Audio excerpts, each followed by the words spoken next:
Hello, everybody. Cal Banyan here. And no, this isn't one of my regular podcasts. I know. I just wanted to kind of pop in because I'm on some different groups and there's so much stress going on. And we're all hearing about all the stress that's going on in the news. And I just had to get out here and give you a little short video about really taking control of how you feel.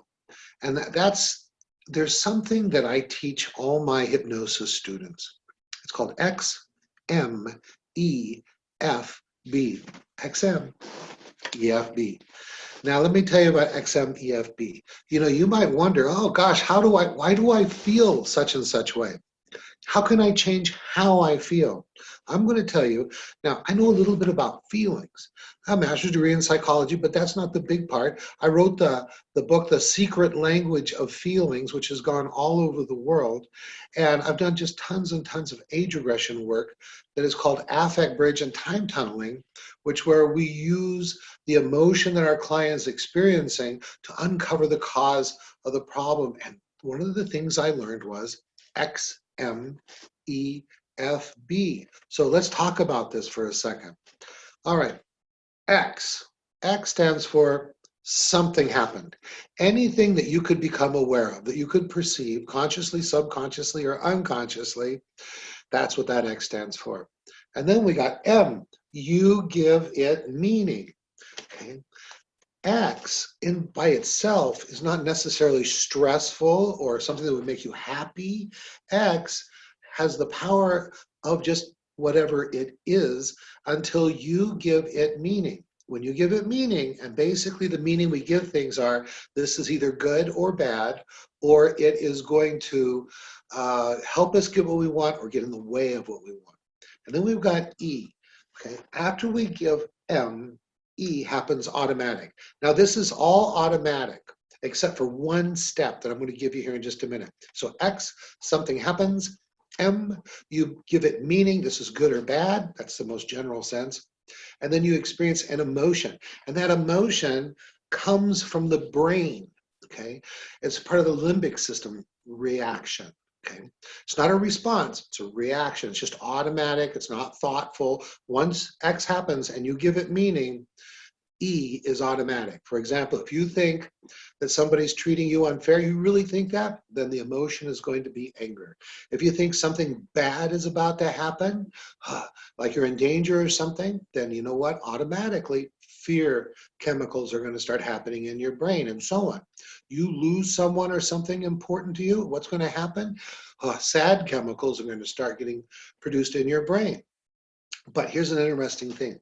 Your brain cannot feel. That's right. If I could unscrew the top of your head and I put a fork right in your brain, you wouldn't feel anything. A lot of weird stuff could happen depending where I poked you in the brain, but emotion or feeling would not be one of them. So why do we call emotions feelings? Because those chemicals and those nervous impulses go into our body. So anger feels a certain way, sadness feels a certain way, fear feels a certain way in our body, right? So I'm going to give you something important here.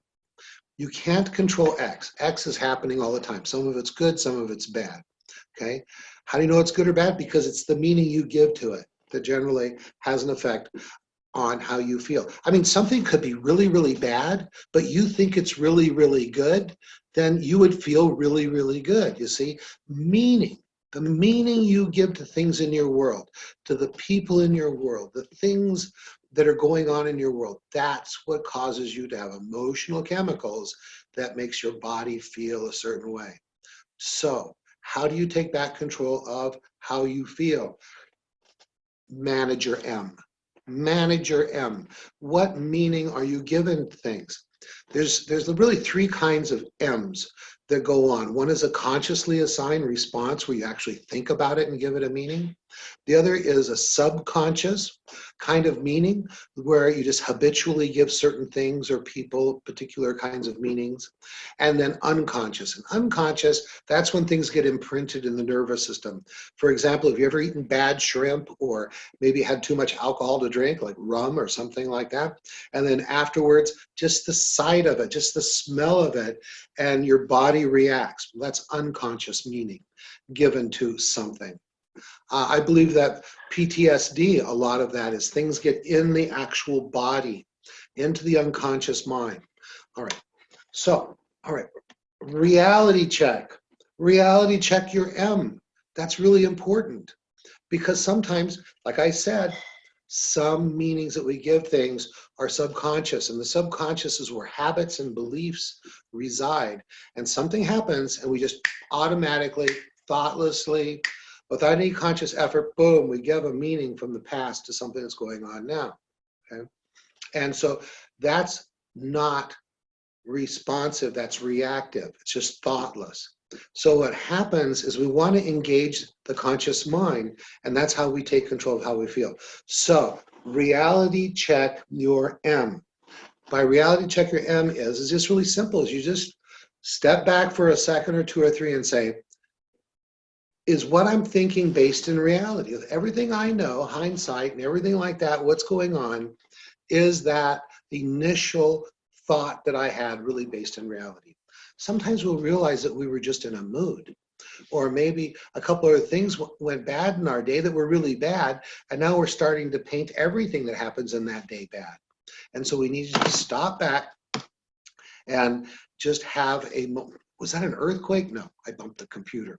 So if something bad happens where you're feeling angry or sad or frustrated or guilty or something like that, just stop back and saying, let me look at this again. Is it really what I thought? If it is, then you need to respond to that feeling in a constructive and satisfying way. For example, if somebody is treating you unfairly, instead of stressing out over it day after day after day, you need to start taking the steps you need to start making things more fair. If you've lost someone or something important to you, then that means you have to actually go out and see if you can either get back that thing or person that you lost or replace it. And then all this is explained in detail in the secret language of feelings, but that's not what I'm talking about today. I just want to give you something very simple, a tool that you can begin to use. That is step back, get out of reactive mode, get into responsive mode, think about what just happened and say, is it really that bad? And if it is that bad, take action. Okay. If it's not that bad, then instantly you feel better. In fact, if you can find the good in it, you're going to feel even better yet. Now, some things are really bad and you need to take action. But a lot of times we're just reacting, and we need to just a few moments of thoughtful behavior can make us feel better. Now, what about those things that you really can't do anything about right now? That is something bad's going to happen, or someone is treating you unfairly. This kind of stuff. You have lost someone or something, and there's nothing you can do about it right now. All right, that's where we get to the correct use of distractors. Now, bad distractors, where you just don't even have control of what's going on. You're just feel bad, distract. Have some habitual bad thought, oh, this sucks, the government's bad, or my mother-in-law's bad, or I'm too short, or whatever it is, that you just automatically start thinking this way, okay? Then what you want to do is get out of that reactive response, because most people who have that constant stress, that's what causes people to eat too much, drink too much, smoke too much, whatever the too much behaviors are, because they automatically have a bad feeling, and then automatically, again, subconscious mind work, automatic habits, beliefs. What's going to happen is, boom, they just reach for that cigarette, or they reach for that Rocky Road ice cream, or whatever it is. So we want to recognize that those are distractors, because they have nothing to do with the cause of the feeling, just something to take your mind off of that negative feeling. Okay, that's bad because you're out of control, you're just automatic, and that stuff causes you more stress. Being overweight is more stress. Smoking too much, that's more stress. All these different things. But distractors can be good. First off, we say, hey, I'm just distracting here. Something really bad is going on, but I can't do anything about it right now. That's when you do positive distractors. Positive distractors are pretty much anything that's not illegal, illegal, immoral, or fattening, okay? So these are things that maybe you'd have a bored list. Like if you had a list of things you would do when you're bored. Bored is a very good emotion. It lets you know that you need to do something that's a growth experience or to be productive in some way. So those make great distractors. You could start a new hobby, all the way up to finally getting, you know, that wall painted, or going to school. You know, these are really positive things. Now, they can be very minor positive things, you know, just some, it could be just go read a magazine, okay, of something of interest to you. And that's like pretty low level, but it's way better than going and have the going back to smoking or drinking too much or these kinds of things. So two big messages I want to get across. XMEFB.